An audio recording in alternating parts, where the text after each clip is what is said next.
of myself, but I stay in my lane. I know you thinking you nice, but you sounding the same. He need to switch up his flow, but I know that he ain't. Shit, maybe he want to and probably can't. He talk a lot, but ain't saying a word. He's 16, sounding like he be lacing his herb. Reggie Rock told me time to just focus and spit.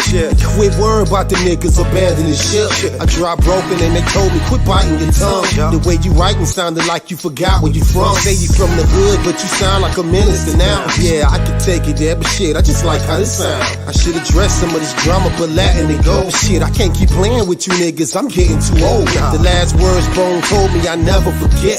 Quit playing with this music and do it to death. Shit, I came back.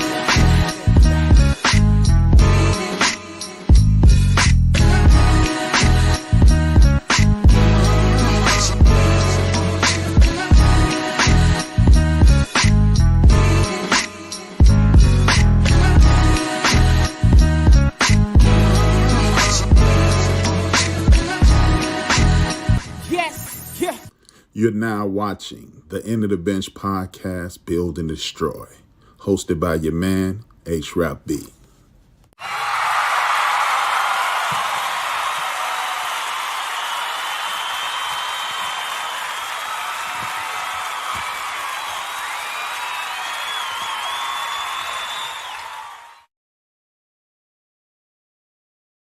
Welcome aboard. It's your man H-Rap coming at you live and direct. Thank you for tuning in. Before I get started, I want you to hit that like button, hit that subscribe button, share, tell a friend to tell a friend. If you're on YouTube, hit that subscribe button, hit the notification bells. It is very, very, very important that you do so. Thank you. Thank you. Thank you. Hit the thumbs up. Thank you for tuning in. This is Build and Destroy, where I attempt to build up the community and destroy the lies and the propaganda that can surround our community. It is going to be an interesting program as usual. We're going to talk about a few things. We're going to talk about everything that we need to talk about, everything that I want to talk about.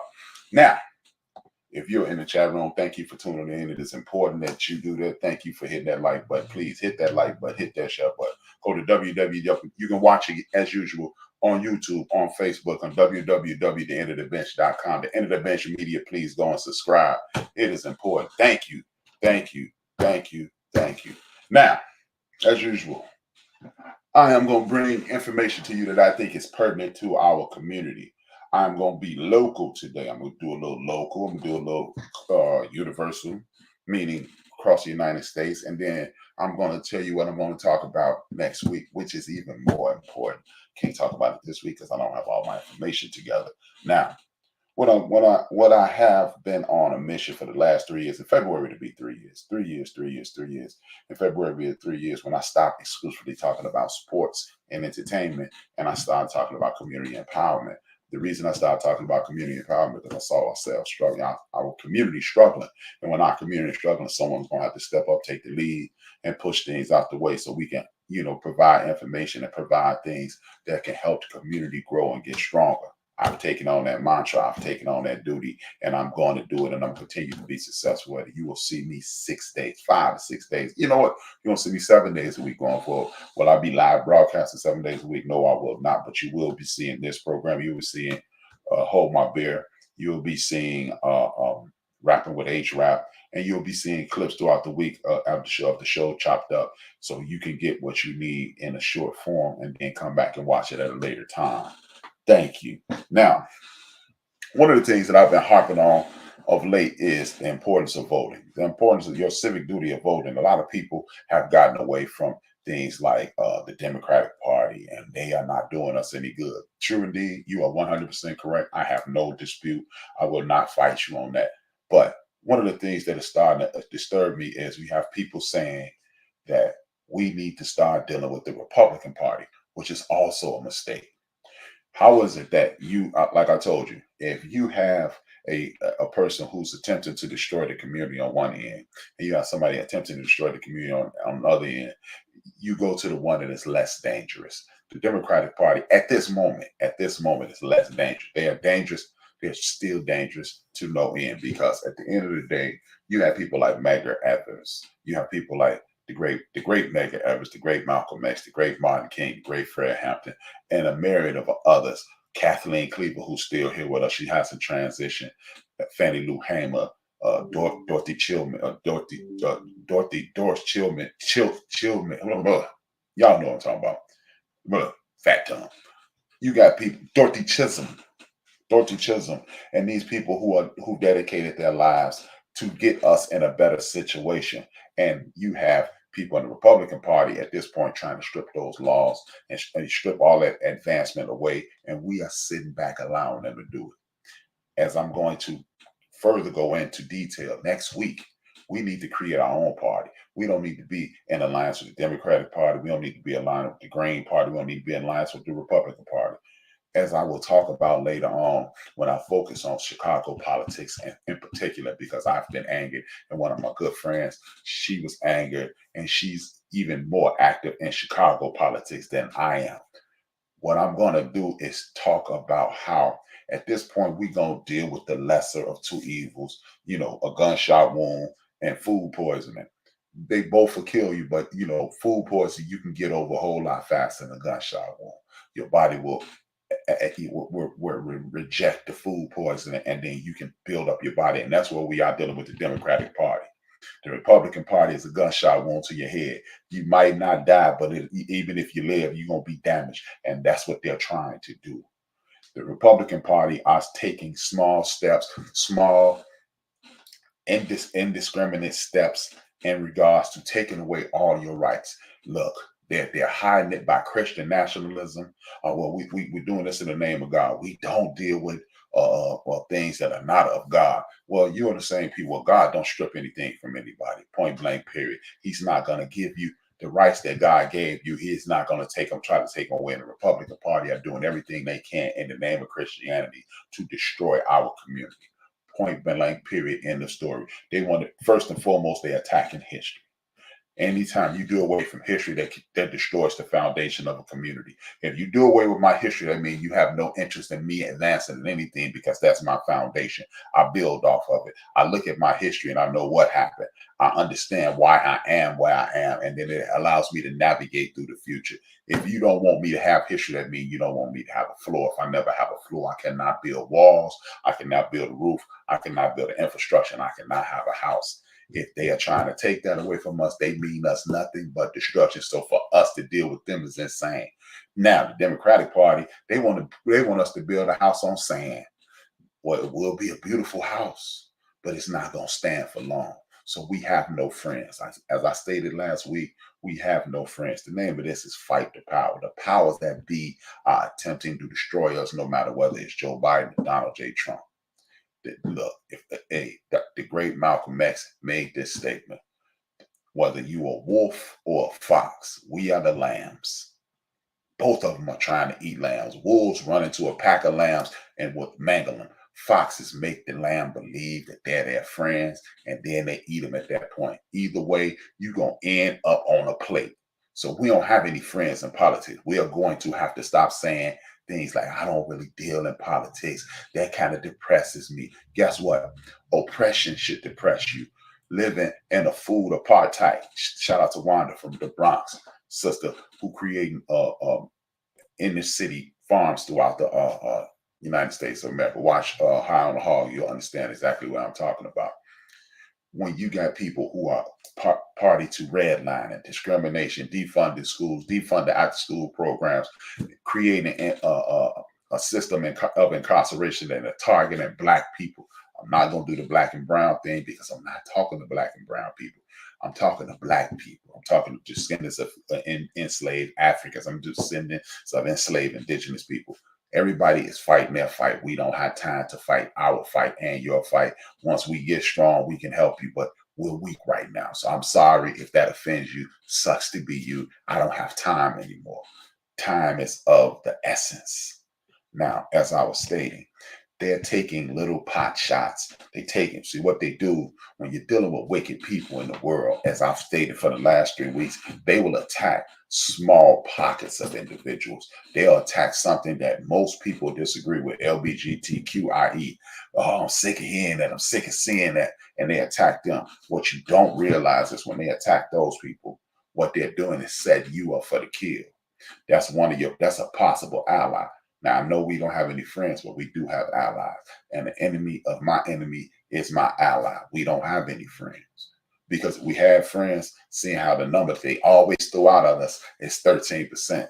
That other 35 or 30, 33% is people that should be united with us. And then if it's good people on the other side, it's good, righteous liberals. If those good, righteous liberal people, if they were really on our team, what would those people do? They would come on over here and we would take over the world and make it peaceful for everybody. So until that happens, we have no friends. We have allies. We have people who have common situations, so we can work with them and hopes to strengthen our situation. But first and foremost, let's like a house. Let's block out a piece of land. Let's lay out. Let's flatten the cement. Put down gravel. Put down wet cement. Now we have a foundation and we can build our house. We standing in mud right now and it's raining. We are standing in mud and it's raining. If you understand anything about building anything, you cannot build anything with wet mud. Wet mud might as well be water, dirty water. That's all it is. You can't build anything from that. They're doing these things. They let you attack. Then they go, hey, what about Jesus? Most of us believe in God in some way, shape, form, or fashion. You might call him Allah. You may call him Jehovah Jireh. You may call him Jesus Christ. You believe in a higher power. So what they do is cater to your sense of higher power and say, God wouldn't want you to do this. But the God that I've been studying for the last 13 years, the God that I participate in, I come to Stewart Foundation, 4104 West Roosevelt Road every Sunday. I'm here today because I used to have Bible study on Tuesdays. The one I study says, let me handle that. He don't use those exact words, but God said, hey, don't judge nobody, let me judge them. Don't punish nobody, let me punish them. So abortion is one of the biggest topics of the day, and that's where I'm going to start the show at abortion. People who are opposed to abortion, what do they call them? White Christian nationalists. They are white evangelical Christians. That community is attacking people. Oh, well, you shouldn't have an abortion. Again, you're doing this in the name of God. God don't, last time I checked, God don't have no PTO days. He don't take no breaks. He don't need no 15-minute breaks. And he don't take no vacation. So if somebody's doing something wrong on this earth, God gonna handle it. So when they tell you, oh, well, you shouldn't do an abortion, that's against God. Well, God didn't ask you to speak up for him. God talked to me all the time. I talk to God all the time. Therefore, we don't need no translators. I don't need any interventions with God. I got this. He got this. He got me. He got you. Again, Jehovah Jireh, Allah, God, Buddha, or whoever you praying to, or if it's the universe or whatever you want to call it, the higher power that runs the world, he got it. He don't need these people stepping in. And that's just a gateway to just understand. Most of the things that we call civil rights in this country were given to you with the stroke of a pen. And guess what? That same stroke of a pen could be taken away from you. And this is why you don't get in bed with the Democrats, you deal with them. This ain't your pastor. This ain't your significant other. This ain't your best friend. This is a civil servant. They are servant, meaning do the will of the people. We must stop thinking that these people are our friends. Look at this background, because you know what? The people who are doing everything they can to fight against you, they don't care what their back. They just elected a dude with multiple baby mamas, multiple wives, and hanging out with porn stars. Meanwhile, all you got to do on this side, on the Democratic side, is jaywalk too many times. They tried to not elect this dude mayor because he didn't have enough money to pay for his parking tickets. He on a payment plan, and they tried to run him out of town. Meanwhile, the dude who was running against him shut down 110 schools here in the Chicagoland area. Listen, you see the difference? I'm broke. I'm trying to come up and help you come up. This dude trying to shut down your opportunities, and y'all almost voted for him. This is what I'm trying to get y'all to understand. But back to the abortion situation. Katie Cox in Texas. No, let me start at the beginning. We're going to talk about Brianna Watts. Brianna Watts is on trial right now. It is a misdemeanor, but she's still on trial. This sister, 33 years old, had every intention to have the baby. She's 22 weeks pregnant. Goes to the hospital one time. Hey, well, you're what you cool. They sent her home. She goes to the hospital the second time. They say, hey, there ain't nothing we can do for you.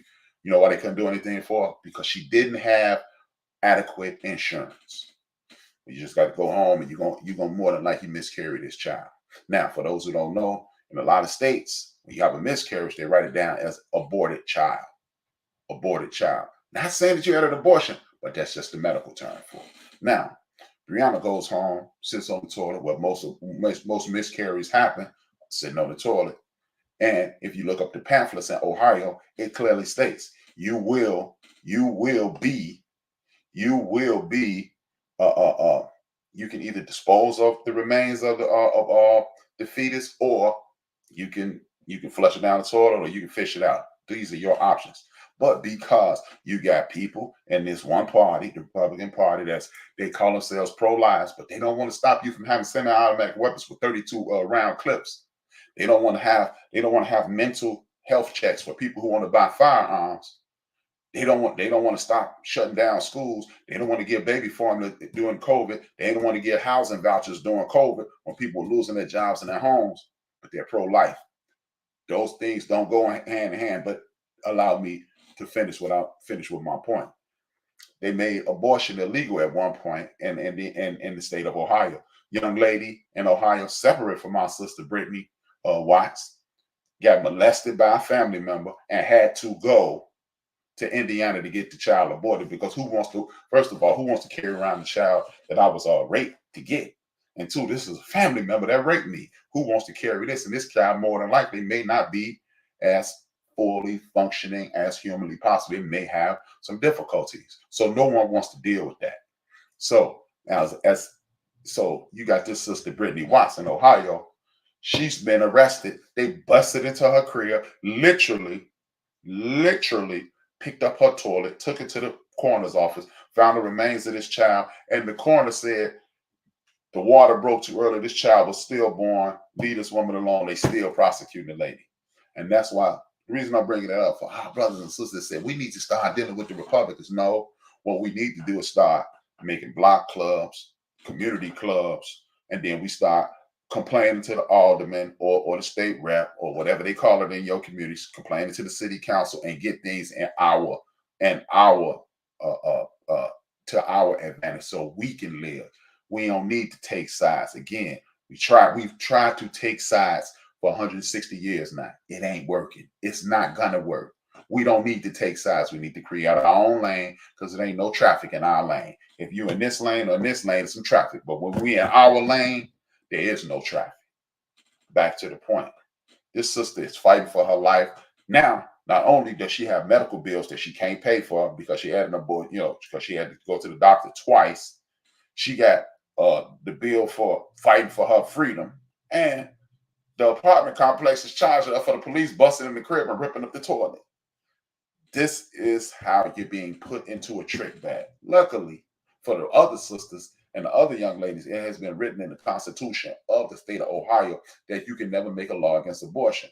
See, the Constitution says freedom of religion. No law can ever be written in the United States Constitution that will coincide with a religion. So therefore, if you are changing the abortion privileges, the opportunity for abortion or total autonomy over a woman's body in accordance to what Jesus said, according to you, that's a violation of the Constitution. This is why we need to start getting in step with the rules and regulations of the country. And when you learn these things, then you won't be oppressed. Period. Now, here's another situation. You got Brittany Parlow.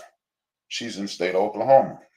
Now, she had traces of crystal meth in her body. She had traces of marijuana in her body, and she had a miscarriage. Again, the coroner said this had nothing to do with the miscarriage, but she did have those. She is in the midst of serving a 4-year sentence for aborting the child because this child was aborted and she had illicit drugs in her system. See, again, if you've been following the show, you heard me say this back in June. When they start making laws that we're going to do this to protect your child and get all in your personal business, that is just the gateway to another situation. Speaking of gateways to another situation, we got Katie Koch. Katie Koch has a clump of cells in her body that will never develop. And this is a white woman. For those people, for you white listeners who think, oh no, they ain't going to bother me. Exactly. That's my brother, Jungle Brother, who just said separation of church and state. Constitutional law. Second Amendment. Now, I mean, Fourth Amendment. Anyway, Katie Cooks, for those white people who think, well, hey, this is going to bother you good old black folk. They ain't going to bother me. All you need to do is go down to Texas and look up Katie Cooks. Katie Cooks had a clump of cells that are never going to develop into a human being that is slowly killing her. Katie Cooks goes and gets an injunction against the anti-abortion laws that are in the great state of Texas. Guess what happened to Katie Cooks? Good old Ken Paxton. Good old Ken Paxton said, no, you can't abort that child. You need to have proof that that's killing you. If the doctor said it, that's proof. Seeing how you have absolutely positively nothing to do with the medical profession, Ken Paxton, you need to go somewhere and hurry up and get you some business and stop minding her business and mind your own. In other words, I'm going to need you to sit your ass down. Sit your ass down. And mind your own business. But he's not going to do that. This woman is fighting for her life. She has to go to the Supreme Court so she can get an abortion for a fetus that will never develop and is slowly killing her. Guess what else? They have backdoored the Fugitive Slave Act for anybody who was to help her. Let's just say we all started a Save the White Woman campaign and get a GoFundMe, and we're gonna send this money. If I start a GoFundMe right now, which there is a GoFundMe, Justice for Brittany, that's the GoFundMe for Brittany. Justice for Brittany, that's the GoFundMe for our sister Brittany Watts in the great state of Ohio. If you want to donate $1, do some help. We got to help this sister. I sent $10 to it a day because we got to help people, just like they helped that animal that killed our young brother Trayvon. He became a millionaire after he killed a brother. We need to make sure young Brittany gets taken care of, 32-year-old black woman. Justice for Brittany on GoFundMe.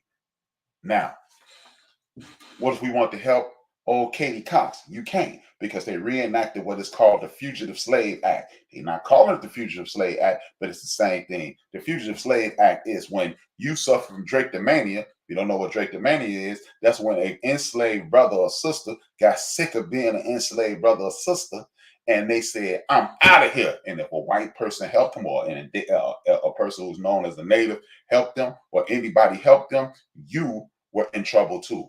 In Texas, you help somebody go get an abortion, you can be sued for up to $10,000. If you're the Uber driver, this is how in-depth it is. If you're the Uber driver and you overhear this lady on the way to the airport, and she said, yeah, I'm finna go to Illinois and get an abortion. It's legal to come in Illinois and get an abortion. You could be sued too.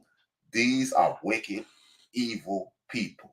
And this is why you can no longer sit back and say, hey, man, politics ain't my thing.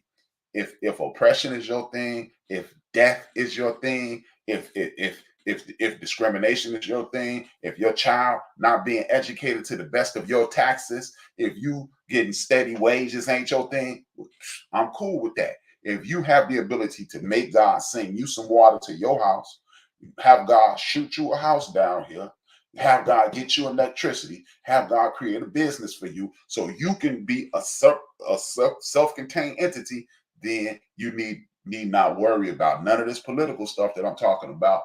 Don't worry, because you got the inside track. Seeing how the last person was about 23 years ago who had that type of inside track to God, I think you need to start paying attention to politics, because these people are out to get you. And if you don't understand that, all I got to do is go right down the road. And I'm staying in Texas. John Whitmire, he was robbed at gunpoint. He's going to be the new mayor of Houston. He was robbed at gunpoint in Houston, Texas. He was robbed at gunpoint in Houston, Texas in 1992. Look, getting robbed at gunpoint is a horrific situation. You, your child, your wife, your dog, somebody got a gun on you. Hey, man, don't nobody want to be there. And ever since then, he's been running on this law and order thing. Law and order. He got state troopers driving through. He wants state troopers to drive through this great city of Houston. He wants people to be basically in a police state. And he just won the election. Now, what I do understand is the city council in Houston is one of the most powerful city councils in the United States of America. So he's not going to be able to act a complete fool. But look at what happens You got the governor elect in Louisiana. They got a water crisis. He said he ain't releasing the money that's been sent by Joe Biden to work with the water crisis until the people who have gone to have abortions, who they're trying to make abortions acceptable to the death penalty in the state of Louisiana, right next door to Texas, to the right of Texas. If you looking up to the sky, and to the left of Texas, if you're looking at a map, these are the things that these people are out to do. And this dude is trying to make a police state. These the same people who brought about stop and frisk. 900,000 people get stopped and stop and frisk in New York. 89% of them black and brown. It ain't even, we don't make up 89% of the population. And get this, I think like 78 to 82% of the people who were stopped didn't even get a citation. Didn't even get a desk appearance. They was just, you look suspicious. You are walking while black. That's all you were doing. Walking while you were Puerto Rican, Latino, or somebody from the Latino community. That's all you were doing. And people, look, I am apolitical, and when it comes to a party, I'm not rolling with none of these parties. The Republicans are out to destroy us. The Democrats are playing us. Again, we need to create our own party, the party of us, the we party. We need to have a we party because we are the people who are struggling. We are the people who are suffering. We are the people who are feeling the wrath of their tyranny. We are the people who they are trying to destroy. So we need to get together. And because once you do that, then you can put in place who you want in place. I'm going to show you this video. And after I come back from the video, I'm going to talk about this Creedon that's here in the Chicago City Council. He's one of us. He looks like us, but he's not one of us. And he's talking about how we need to stop being stingy. With that being said, I'll be back shortly. This is man H-Rap, Build and Destroy. Check out this video. I'll be back. Removing Black history from its proper context has taken place since the 18th century. However, there seems to be renewed interest as of late in order to advance certain political agendas. This is why it's critical for people of African descent to know and understand our history from the best historical lens available. Black history in America is well documented, and so that backdrop of historical information must always be considered. Today, we're going to be speaking about one of the critical ramifications of housing segregation.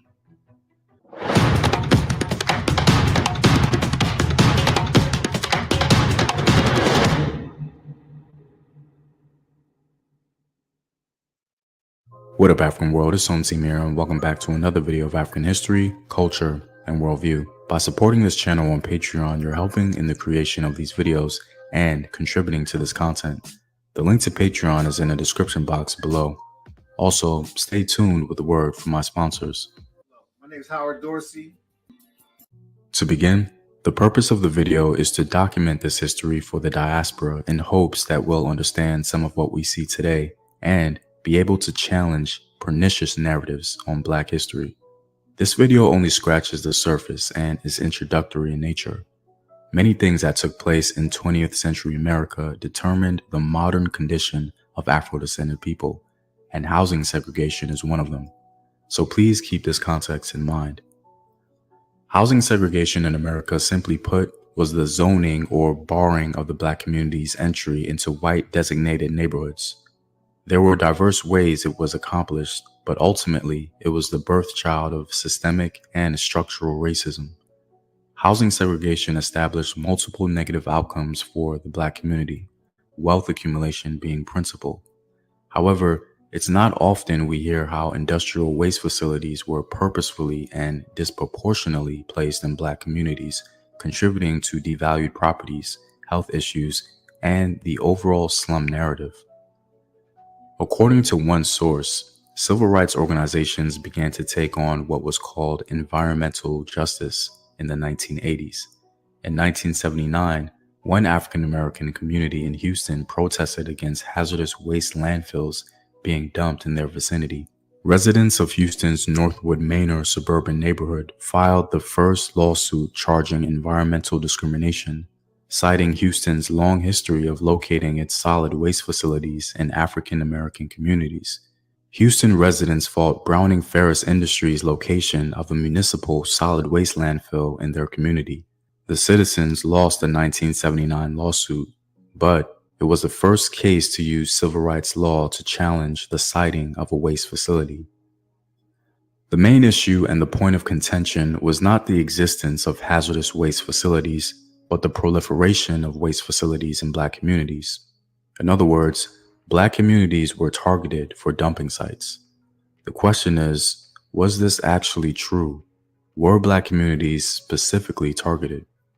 Scholar Richard Rothstein directs us to some studies that seem to support this suspicion. He tells us that the presence of industrial waste facilities in Black communities was increasingly common throughout American cities.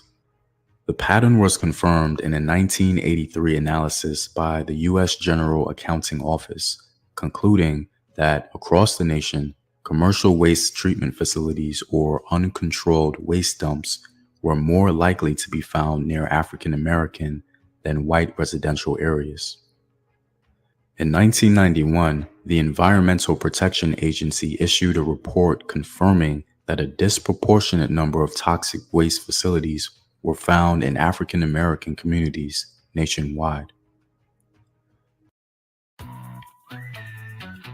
Some people may not see success as shooting content, but maybe they don't see the already had toxic waste dumps, essentially pointing the finger. Though this had some truth to it, skeptics preferred to disassociate from the full scope. The principal reason some African Americans moved to communities that already had industrial waste facilities was because their options were severely limited by housing segregation. For example, federal government programs like the FHA segregated access to loans based on race. Moreover, they were actively involved in designating entire suburbs for white residents only. The FHA had its biggest impact on segregation, not in its discriminatory evaluations of individual mortgage applicants, but in its financing of entire subdivisions, in many cases, entire suburbs, as racially exclusive white enclaves. This wasn't just exclusive to the FHA, but New Deal programs as a whole, founded by President Roosevelt back in the 30s. Aside from the wealth disadvantage, housing segregation indirectly contributed to the physical health of the Black community as well. One city in Tennessee hosted a community that lived on land purchased by their ancestors after the Civil War. County officials decided to dump toxic waste there. In 1968, county officials converted the Black community's only park into a dump where local companies began burying drums of industrial waste. Chemicals from the dump seeped into the well water that the Black families used to drink, bathe, and cook. By the time they were alerted to the danger in 2000, it was too late. Virtually every family in the Black community in Dickson County has someone who has died from or is battling cancer. Scholar David Newman tells us that the greater proportion of Black residents in a community, the more likely it is that there will be industrial sources of air pollution within a 2-mile radius of people's homes. These are very morbid bits of well-documented information, but it's critical that we adhere to this historical approach so that narratives addressing our issues and our current condition are not adulterated. As evinced earlier, housing segregation had other negative impacts on the Black community. The environmental factor is just one of them.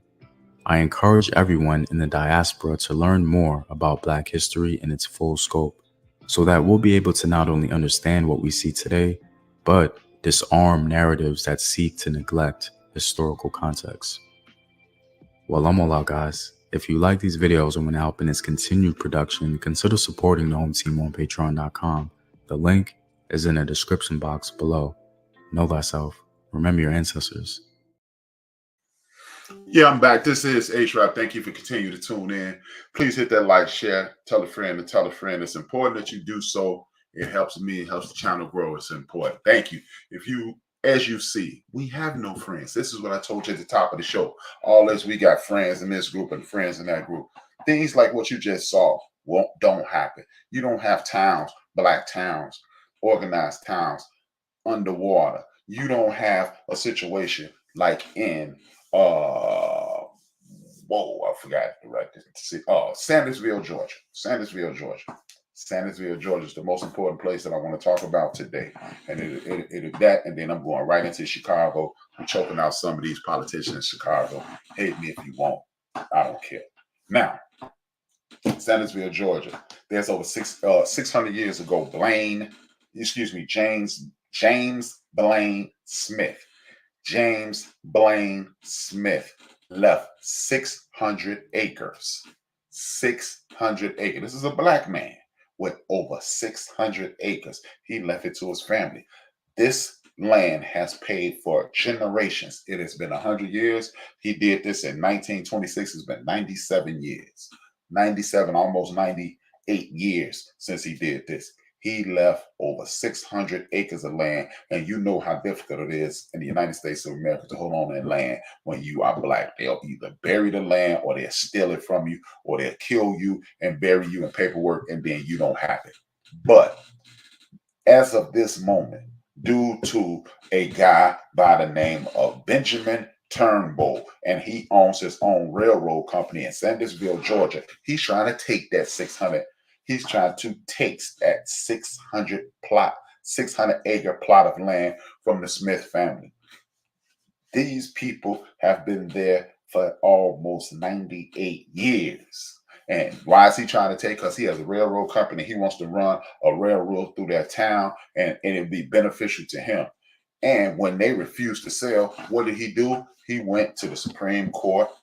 He went to the civic court, the federal court, which is another reason you don't want to not vote, because when you have judges who are equally racist, I don't want to hear about no justice is blind, justice is this, with judges aren't racist.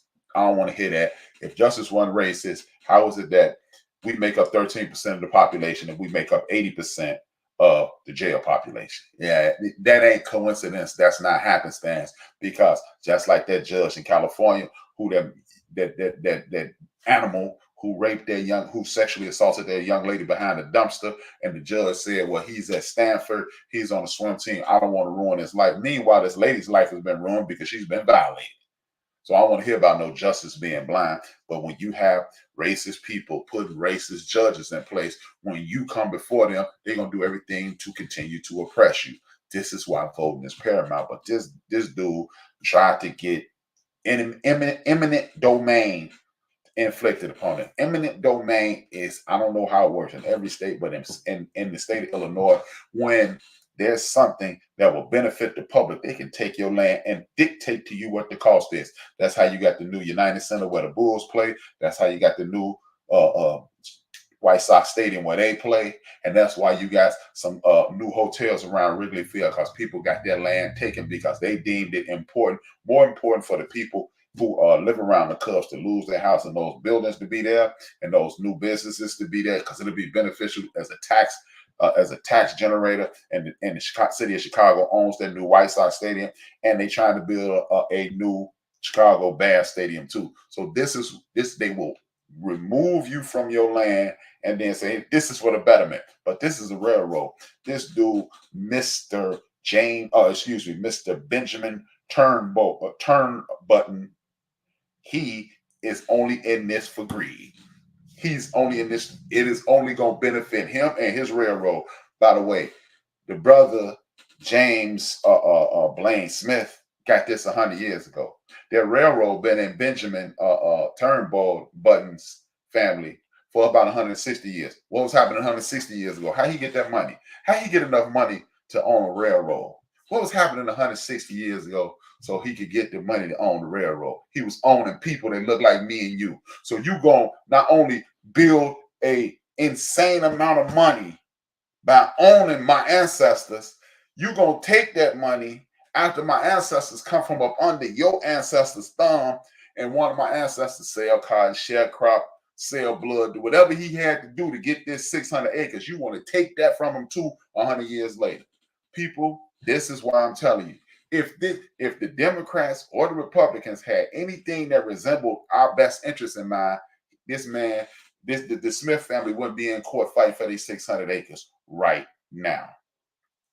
I want you to understand, We are under attack. We have no friends. We have allies and people who have the same struggle. That's it. You need to get this through your thick heads. And I don't mean it by any disrespect, because I know there's some people that's sitting back watching me going, see, he hate this person, and he hate this group, and he hate that group. He hate this group. No, I don't hate anybody. I just love you enough to come on here and let you know what's going on. Because if you can't say, hey, just like the word of God, God gonna make it possible for you to understand what's going on. I ain't God. No, I'm not saying I'm God. What I am inspired by God to help you to see what's around the corner. I told y'all at the beginning of this year, I told y'all 12 months ago, told y'all at the beginning of January, it's the middle of December. Told you 12 months ago, we got 7 years. We got 6 now. We got 6 years and 15 days. And I'm not being over the top. These people are doing everything they can to destroy you. And then they gonna dupe you by throwing a little God in there. God don't want you to do this. God don't want you to be gay. Well, let God handle it. God don't want you to have abortion. Let God handle it. Their Bible don't say let God handle it. They say let the white man handle it. Let these rich white men handle it. And then you got these. Look, we cannot be single issue voters. If you are anti-abortion, cool, not a problem. Don't go to an abortion clinic and get an abortion. That's your protest. If you anti-gay, if you're a man, don't kiss a man in the mouth. If you're a woman, don't kiss a woman in the mouth. If you you can't be non-binary because you anti-LGBTQ. So if that's your protest, don't go get if you're a man, don't go get a boyfriend. If you're a woman, don't go get a girlfriend. That's your protest. Otherwise, leave it up to God, since you want to tell me about God so much. Now with this, I'm telling y'all, man, these people, if you're trying to steal land from somebody, 600 acres of land just for your profit, you already own ancestors. You've already dominated ancestors. You have already killed ancestors, raped ancestors. You've already done these things. And that ain't enough. That's not enough. Every time somebody stood up, W.B. Du Bois stood up and said, academics is the way. He took his passport. Paul Robeson was going around the world preaching the gospel. You took his passport and shut him down and called him a communist. Him and his wife, probably more educated than everybody in the Senate at that time. You did that. You shot Medgar Evers because he wanted people to vote. You shot Malcolm X because he wanted people to defend themselves, organize, and vote, and do what they had to do. You shot Dr. King. You shot Fred Hampton. You do away with Fannie Lou Hamer. You tried to beat her to death. Man, I got chapter, book, and verse on what you've done. And now people gonna tell me I hate somebody. You are outside your mind. I don't hate nobody, but I do love, like I said, I do love you. I do love you, and I'm telling you, it's a fight coming, man. We are in the midst of a fight. It's not coming. It's here. It's here. It's here. They got you hating you. You watch the TV and you believe all our young people are animals. You look at the statistics. If you ain't looking at something to compare with, don't tell me about no statistics. Our young people are not animals. Our young people are not failures. They are for every 10 young person who's on the wrong path, it's 1,000 of them on the right path, but they're not going to show you that on TV. They got all black men being deadbeat dads. Meanwhile, Harvard does a study and say black men are 60% more likely to participate in their children's life than any other man in this country. They got our sisters out here being ratchet and foolish and violent.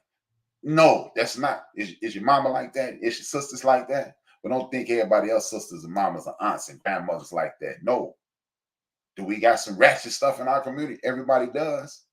Everybody does. But they keep putting us on TV. Stop buying into it.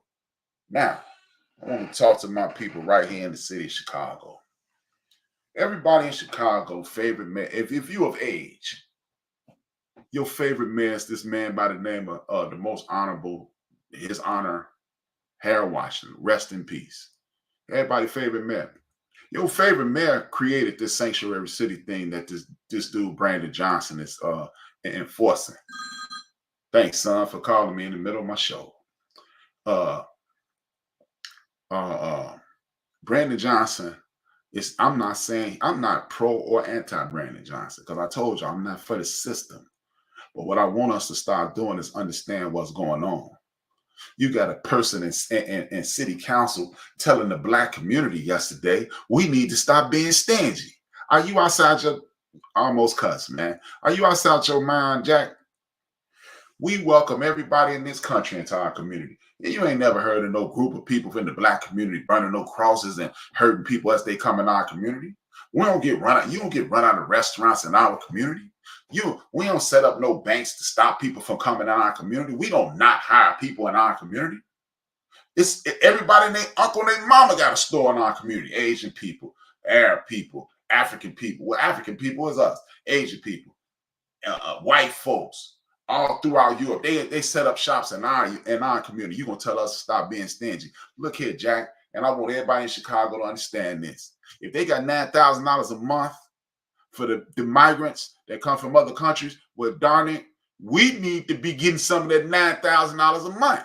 See, it's easy to tell you black folks, eat the pole mouth and turn your pockets inside out. No, what my $9,000 at? I need $9,000. I got kids too. My old lady got kids too. She need $4,500 of that now. I need $4,500 of her now. See, instead of attacking these migrants, they're not the problem. It's the people who feed them is the problem.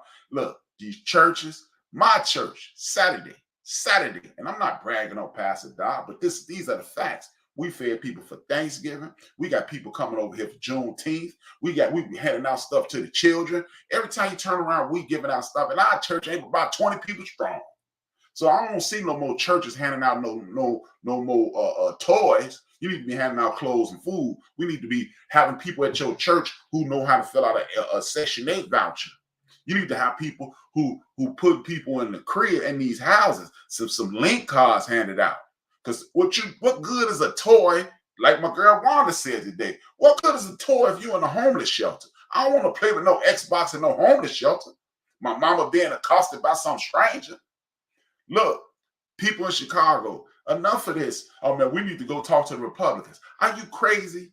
You mean to tell me your answer to the issues here in this city is to go talk to people who definitely don't have your best interest in mind? No. Talk to your friends and neighbors and go to I just left his office a week ago, Danny Davis' office. Michelle, Monique right down the street. LaShawn K. Davis up the street too. LaShawn K. Ford is up the street. Excuse me. We need to be at their joint saying, where's mine? See, I don't care what you're giving to them. What you're giving to me. I go to work every day. I pay taxes. I get taxed at work. I get taxed when I go buy lunch at work. I get taxed when you get taxed on your cable. You get taxed on your cell phone. Where's all this tax money going? And rent $2,200 a month. You got people out here who can't even survive, but y'all sending money overseas. Y'all need to be seeing us and running that money. Stop getting, look, the migrant people, look, you can be upset with them if you want to. That ain't my fight. My fight is us being broke. They got CETA programs, they got Link, they got WIC, they got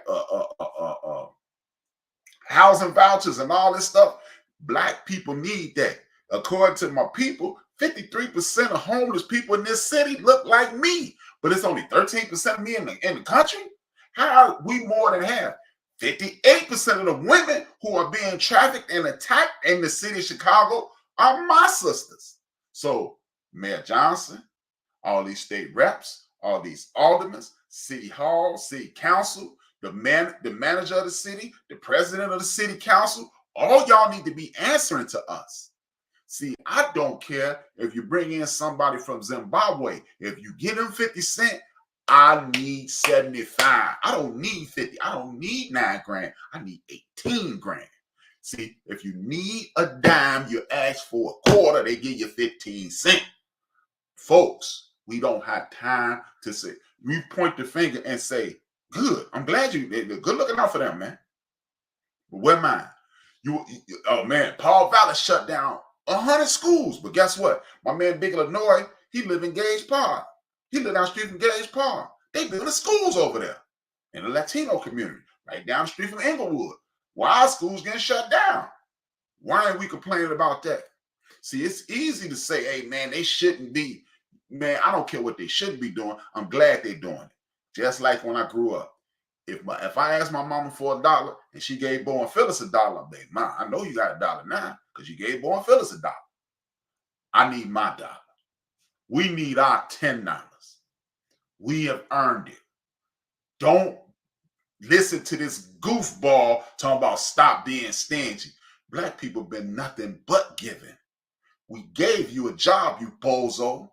You need to be speaking up for us. And if you're not, we're going to replace you. Sister Kim came in last week and said, maybe I need to run for office. You know what? Maybe I should. Maybe I should. Maybe I need some of that 80 grand a year. And if I get elected twice, I'm taken care of for the rest of my life. Maybe I should run because this is a joke.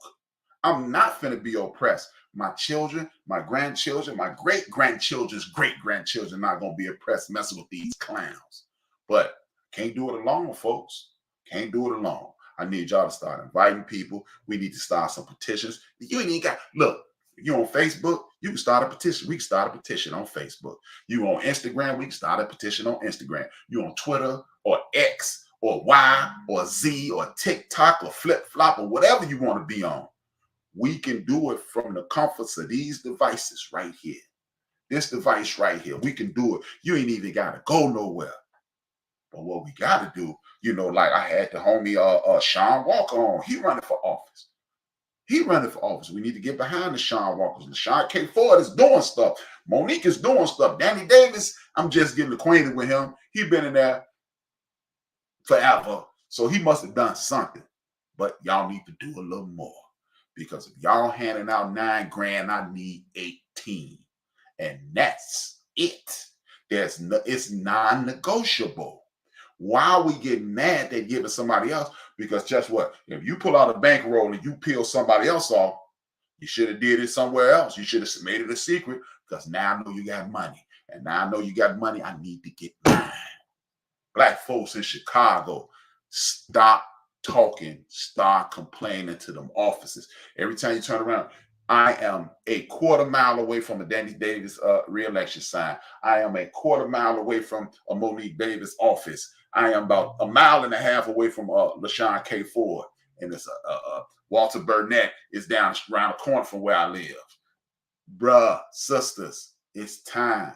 No more talk, man. Like Willie D say, no more talk. We got to stand up because I am not going to struggle. No, look, next week, if you think I was aggressive today, tune in 7 days. I'm going to act a plum fool. I'm just letting you know I'm going to go clean off. I'm going in because I'm telling y'all, I'm not speaking for the black and the brown and the LGBTQ. And I'm not doing that. I'm speaking for us. Speaking for us. And it's time for us to stop waiting. We tried to be cool. We kumbaya. We tried to assimilate. We are about to self-segregate and build up. One more thing before I go.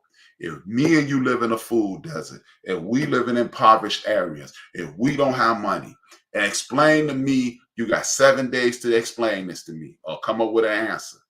How is it that banks keep lending these other people from other countries money to set up shop in our stores? And I could set up shops and stores in our communities, nationwide, border to border, coast to coast. That means we have money. If we have money, hopefully, I'm going to offer my opinion on what we need to be doing with our money and what we need to be doing in our communities in 7 days. It's the last show of the year. I'm going to act a fool. I'm going to scare some people away. And I'm glad because I'm not here to make friends no more. My father died in these streets talking the same mess I'm talking. Am I scared to die? Nope. But you know what? Here's a preview. What we need to start doing is enrolling our young ladies and our young men in martial arts. And when they get out of martial arts, we need to teach them firearm safety. And when we teach them that, we need to teach them, we need to be in some of these churches teaching about our history. That's just the beginning of my plan. I need y'all to tune in 7 days. It's your man H-Rap. I'm not out yet, but I want to send a salute like I do every week. I do this every week. I had got away from it. All I'm asking you, man, is to be a soldier in our army. We sign up for everybody else's army. We help everybody else. We got people from Chicago talking about Gaza. Couldn't even find Gaza on the damn map. Excuse me. You couldn't find Gaza on the map. So look, it's horrible what's happening over there to them people. But guess what? It's probably a black person getting beat to sleep by the police right now. It's probably somebody getting shot in the black community by the police right now. So we get bombed too. We just getting bombed in a different way. I want to salute the Ghetto Boys, Willie D and Scarface, Tariq Nasheed, Nori, Talib Kweli, Zoe Williams, Sway Calloway, Roland Martin, Al Sharpton, Heather B, Clay Kane, my favorite, Larry Daniel Favors, and our dope husband, Brian Favors, Dr. Greg Carr, Karen Hunter, the head of the snake, and speedy, healthy return to health, and God bless you. To my main man, the dean of this whole thing, the dean of Black Talklandia, the president of Black Talklandia, my man Joe Madison. He's not in good health right now. Everybody send a prayer out to Joe Madison. I want to send a prayer out to my oldest friend. I got a homie. People, one more thing. Before you check out, I want you to do this. I sent a text out to some of my friends this week. A lot of my friends and family asking them how they were they physically and how were they mentally. A lot more people responded they wasn't doing well. I got a homeboy who decided he didn't need to be in the world no more. He was always the upbeat cat. He was always adding energy cat. I need y'all to check on y'all friends and y'all family, because people checking out at this time of year. When I used to work for the Chicago Transit Authority, I used to drive the train. I used to operate the train. And one of the things they did this on your train, on your thing is, it would be around Christmas time, would always be somebody about to commit suicide. They said it's a suicide. My man Chris Reinhardt, one time, we was doing platform duty. And the dude said, I'm gonna put out a cigarette. Took out a cigarette and jumped off the platform. It's people out here struggling, people are hurting. Check on your people. Just send a text and say, hey man, I'm checking on you. It'll make their day. Do it. And and now I'm gonna say salute to my oldest friend. I met him in preschool. We've been hanging since we were 4 years old. Sending a prayer out to one of my dearest friends. His name is James. James, his mother died on my mother's birthday, 13 years after my mother died. His father died the very next year of my mother's birthday. James is one of my closest friends. Rest in peace, Erlene Dantzler. Rest in peace, James Bond Sr. I'll see y'all in 7 days. I'll see y'all tomorrow. Me and Big Mo, we doing Hold My Beer. Check on your people, man. I'm out. 2 fingers. As I say every week, 2 fingers, 1 word. Big Mo, take us out here, man. We out. We lust for that cheese, we lose sleep, dreams of that cream. We killing our teens, they dying for this American dream. Them government schemes, they turning us to hustlers and fiends. We hustling trees, them politicians smuggling green. Chasing that cheese, got everybody stressed in the streets. Pardon me for speaking freely, let it breathe.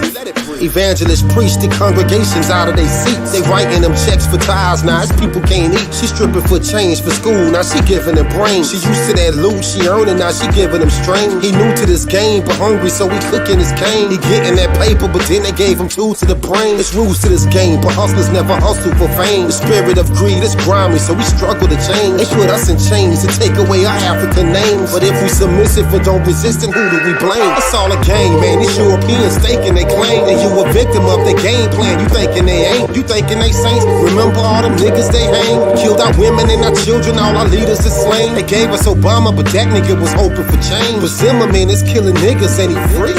Shit is crazy, babies having these babies and getting checked. But keep the child from they pop to rip his heart out his chest. Our rappers was leaders and now they in the booth in the dress. Spitting bullshit and making more but giving us less. They taking our sound and changing ours, dumbing it down. They taking our jobs and homes and they shutting us out. They taking our kids because it ain't a man in the house. They locking us down, but soon they gon' be wiping us out. They told our women they was too independent to need a man. They told our brother he was too insignificant to advance. It's all a game, man. This European staking they claim. And you a victim of their game plan. You thinking they ain't. You thinking they saints. Remember all them niggas they hang. Killed our women and our children. All our leaders is slain. It's all a game.